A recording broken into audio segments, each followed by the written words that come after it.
To the point programme में एक बार फिर से आपका स्वागत है। आज का विषय है भारत अमेरिका व्यापार वार्ता में रेड लाइंस। सबसे पहले देखते हैं चर्चा में क्यों है। हाल ही में भारत ने अपनी कृषि और डेयरी क्षेत्रों को दृढ़ता से रेड लाइंस के रूप में सुरक्षित किया है, जो कि अमेरिका के साथ व्यापार वार्ता में महत्वपूर्ण है। इसका उद्देश्य भारतीय किसानों और घरेलू बाजार की सुरक्षा सुनिश्चित करना है। यह मुख्य रूप से 4 कृषि उत्पादों तक सीमित है: मक्का या कॉर्न, इथेनॉल, सोयाबीन और डेयरी। बता दें कि भारत कृषि उत्पादों पर शुल्क और गैर शुल्क प्रतिबंधों को लागू करता है। अब जान लेते हैं 4 रेड लाइंस के बारे में। मक्का, जो मुख्य रूप से पोल्ट्री और पशुपालन के लिए फीड ग्रेन के रूप में उपयोग होता है, आवश्यक कार्बोहाइड्रेट प्रदान करता है। भारत जीएम मक्का को मिलिंग और एथेनॉल उत्पादन तक सीमित करता है, जिससे इसे खाद्य श्रृंखला में प्रवेश करने से रोका जाता है। बता दें कि अमेरिका मक्का का सबसे बड़ा उत्पादक और निर्यातक है।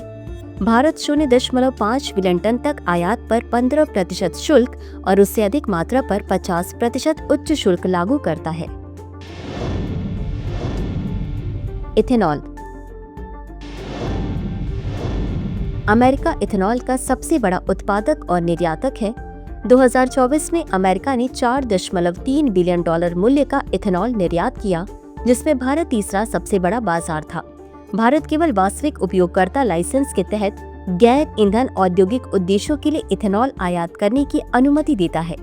2025 में इथेनॉल की खपत 11,350 मिलियन लीटर होने की संभावना है और अमेरिका बाजार में और अधिक प्रवेश चाहता है। हालांकि इससे भारत के एथेनॉल मिश्रित पेट्रोल कार्यक्रम को नुकसान हो सकता है, जिसका उद्देश्य ईंधन आयात निर्भरता को कम करना और घरेलू कृषि को समर्थन देना है। सोयाबीन।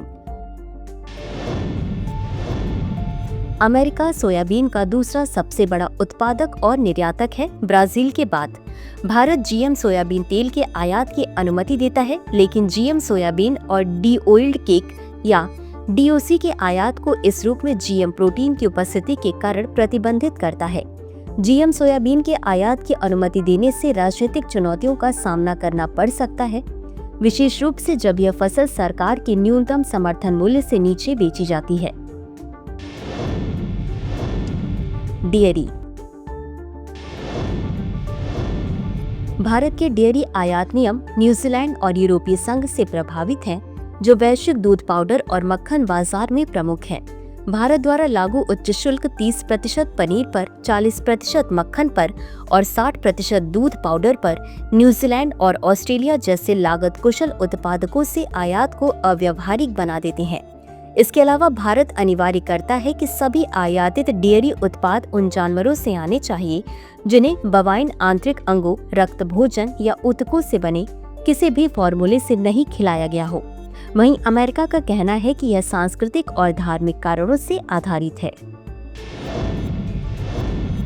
इसी के साथ अंत में देख लेते हैं आज के अभ्यास प्रश्न को। भारत ने कृषि और डेयरी को रेड लाइंस क्यों घोषित किया है? ए, निर्यात बढ़ाने के लिए, बी, घरेलू कृषि और किसानों की सुरक्षा के लिए, सी, विदेशी आयात को कम करने के लिए, डी, द्विपक्षीय संबंधों को बढ़ाने के लिए। इस प्रश्न का उत्तर कमेंट बॉक्स में जरूर दें। आज के लिए बस इतना ही। धन्यवाद।